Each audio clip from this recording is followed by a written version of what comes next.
नमस्कार, मैं हूं आलोक जोशी और आप देख रहे हैं बिज अड्डा। और बिज अड्डा में आज हम बात करेंगे चिप्स की। चिप्स मतलब जो हम आप खाते हैं वो नहीं, वो चिप्स जिनकी बात हम पिछले हफ्ते भी एक बार कर चुके हैं, और वो चिप्स जिनकी वजह से इस वक्त दुनिया में बड़ी तबाही मची हुई है। जी, मैं सेमीकंडक्टर, माइक्रोचिप यानी आपके कंप्यूटर के अंदर, आपके मोबाइल फ़ोन के अंदर, आपकी नई इलेक्ट्रॉनिक घड़ियों के अंदर, या अब आपकी कारों के अंदर भी लगने वाले चिप्स की बात कर रहा हूँ।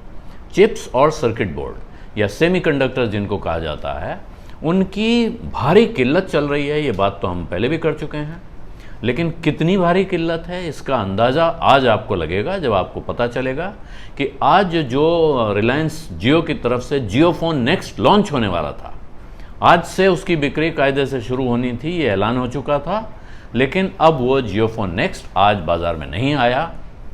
और अब रिलायंस की तरफ से जो खबरें आ रही हैं उसके हिसाब से वो फ़ोन आएगा दिवाली के आसपास। इस फ़ोन में रिलायंस और गूगल दोनों पार्टनर हैं, यानी दो बड़ी कंपनी, दुनिया की बड़ी कंपनी गूगल, भारत की सबसे बड़ी कंपनी रिलायंस, ये दोनों मिलकर भी अपना फ़ोन वक्त पे नहीं ला पाए हैं। तो अब आप समझें, इसके अलावा दुनिया में और जो बड़े इम्पैक्ट हो रहे हैं जिन चीज़ों पे, कार कंपनियों का जिक्र मैं अभी पहले कर चुका हूँ, आज भी करता हूँ, लेकिन एप्पल अपनी नई वॉच सीरीज 7 लाने वाला था, वो उसका लॉन्च भी इसी चक्कर में अटका हुआ है, वो भी डिले होने की आशंका लग रही है।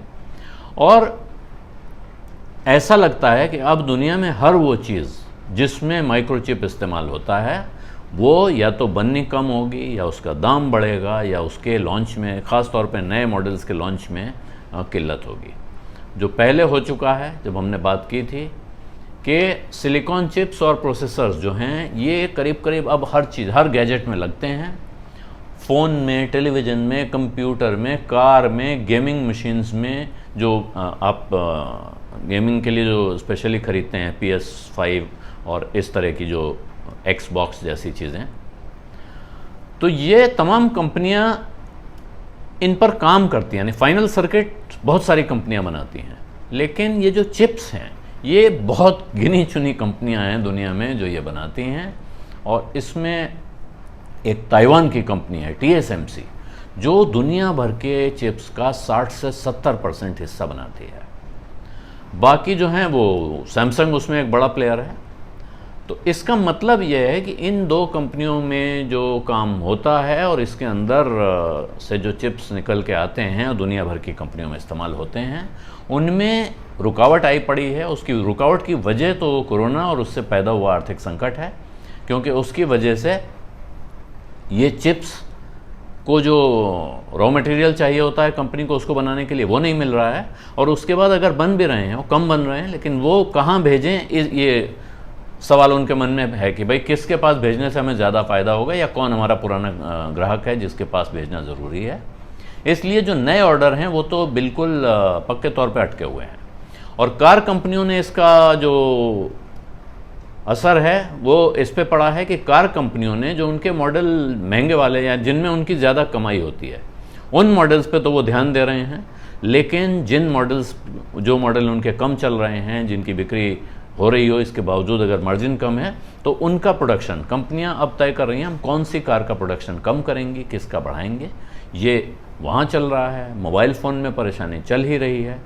और आशंका ये है कि ये जो सेमीकंडक्टर शॉर्टेज है ये अभी जल्दी ख़त्म होने वाली नहीं है। 2022 पूरा साल लग सकता है इसमें, और यहाँ तक कहा जा रहा है कि साहब ये हो सकता है कि 2023 में भी ये संकट ख़त्म ना हो। हालांकि ज़्यादातर जो बड़ा जिसको कहते हैं कंसेंसस है इंडस्ट्री में, वो ये है कि 15 से 18 महीने का समय तो इसमें लग सकता है।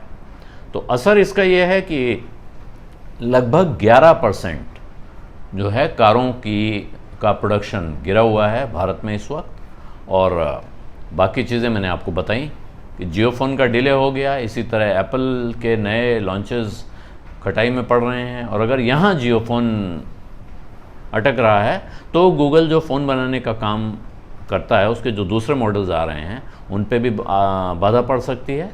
सैमसंग के लिए हो सकता है, क्योंकि सैमसंग खुद भी चिप बनाता है, तो वो अपने फ्लैगशिप प्रोडक्ट कोई नए बना रहा है तो उसके लिए वो अब चिप वो अपने इस्तेमाल में लाएगा दूसरों को देने के बजाय।